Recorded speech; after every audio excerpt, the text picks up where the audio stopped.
Listen, child, to the wisdom of the heart. Yes, Krishna. In peace, you will find the नमस्ते। truth. आज एक बहुत ही खास कहानी सुनते हैं, एक ऐसे हीरो की जिसने अपनी सबसे बड़ी लड़ाई पता है कैसे जीती? लड़कर नहीं, बल्कि रुककर। चलो आज उस हीरो का सबसे बड़ा राज जानते हैं। अच्छा, कभी ऐसा महसूस हुआ है कि जब कुछ गड़बड़ हो जाती है तो अंदर ना एकदम से गरम बबलिंग जैसा गुस्सा आता है ना? जैसे अंदर एक छोटा सा ज्वालामुखी फटने वाला हो। और पता है, ऐसा लगना बिल्कुल ठीक है, एकदम नॉर्मल। और तब सबसे पहले क्या करने का मन करता है? जोर से चिल्लाने का या पैर पटकने का, है ना? बिना कुछ सोचे बस रिएक्ट करने का। ऐसा लगता है जैसे वो गुस्सा हमसे ज्यादा ताकतवर है। लेकिन पता है, एक बहुत बड़े हीरो ने भी एक बार ठीक ऐसा ही महसूस किया था, बल्कि इससे बहुत बहुत ज्यादा बड़ा गुस्सा। तो चलो गुस्से की इस छोटी सी फीलिंग को लेकर एक बहुत बड़े एडवेंचर पर चलते हैं, एक महान हीरो से मिलने।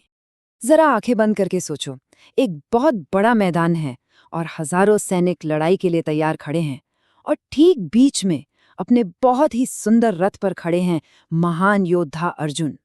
उनकी जिंदगी की सबसे बड़ी लड़ाई बस शुरू ही होने वाली है। लेकिन इतने बड़े हीरो होने के बाद भी उस एक पल में अर्जुन का दिल बहुत भारी था। वो मैं उलझन में हूँ। मुझे समझ नहीं आ रहा कि क्या करूं। लेकिन अब मुझे एहसास हुआ है, मुझे बस ध्यान केंद्रित करना होगा। हाँ, यही सही रास्ता है। और फिर इससे पहले कि पहला तीर चले, अर्जुन ने कुछ ऐसा किया जो किसी ने सोचा भी नहीं था। वो रुक गए। हाँ, लड़ने की जगह उस हीरो ने एक ज्यादा हिम्मत वाला काम किया। उन्होंने रुक कर समझने का फैसला किया। जैसे ही वो रुके, मानो बैटलफील्ड का सारा शोर एकदम शांत हो गया, सब कुछ थम सा गया। और उस शांत पल में हे अर्जुन, ये शब्द जीवन का मार्गदर्शन करेगा। हाँ प्रभु, मैं इन शब्दों को सुनता हूँ और ग्रहण करता हूँ। यावदेतान निरीक्षे अहम योद्धुकामान अवस्थितान कैर्मया सह योद्धव्यम अस्मिन रणसमुद्यमे। इसका मतलब पता है क्या है? बहुत ही सिंपल। इसका मतलब है रुको। मुझे देखने दो, इस संघर्ष में मैं असल में किसके खिलाफ लड़ रहा हूँ। तो जब अर्जुन ने रुक कर देखने का फैसला किया, तो उन्हें क्या दिखा? उन्होंने जो देखा उसने सब कुछ हमेशा के लिए बदल दिया। सबसे पहले उन्होंने मैदान के उस पार देखा जहां दुश्मन सेना खड़ी थी। उन्हें लगा कि वहां सिर्फ दुश्मन दिखेंगे, अनजान चेहरे, ऐसे सैनिक जिन्हें वो जानते नहीं। लेकिन उन्हें दुश्मन नहीं दिखे, उन्हें दिखे अपने प्यारे दादाजी भीष्म। वही दादाजी जो उन्हें बचपन में कहानियां सुनाते थे। और फिर उन्हें अपने गुरु दिखाई दिए, महान द्रोण, वो टीचर जिन्होंने उन्हें दुनिया का सबसे अच्छा आचर बनाया था। और जैसे ही उन्होंने ये सब देखा, उनका सारा गुस्सा जैसे पिघल गया। वो समझ गए कि ये लड़ाई सिर्फ दुश्मनों से नहीं बल्कि अपनों से थी।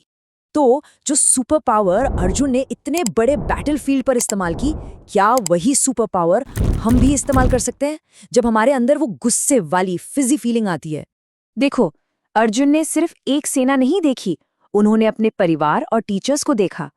ठीक वैसे ही जब कभी कोई दोस्त गलती से कोई खिलौना तोड़ दे, तो हम सिर्फ टूटे हुए खिलौने को नहीं बल्कि अपने दोस्त को देख सकते हैं। तो अगली बार जब भी वो गुस्से वाली फीलिंग आए ना, तो अर्जुन वाला हीरो पॉज लेकर देखना। बहुत आसान है। सबसे पहले उस फिजी फीलिंग को महसूस करो, फिर एक गहरी सांस लो और एक हीरो की तरह रुको। और फिर बस खुद से पूछो, मैं असल में किससे नाराज हूं? और हमेशा याद रखना, असली हीरो वो नहीं जो सबसे जोर से लड़ता है।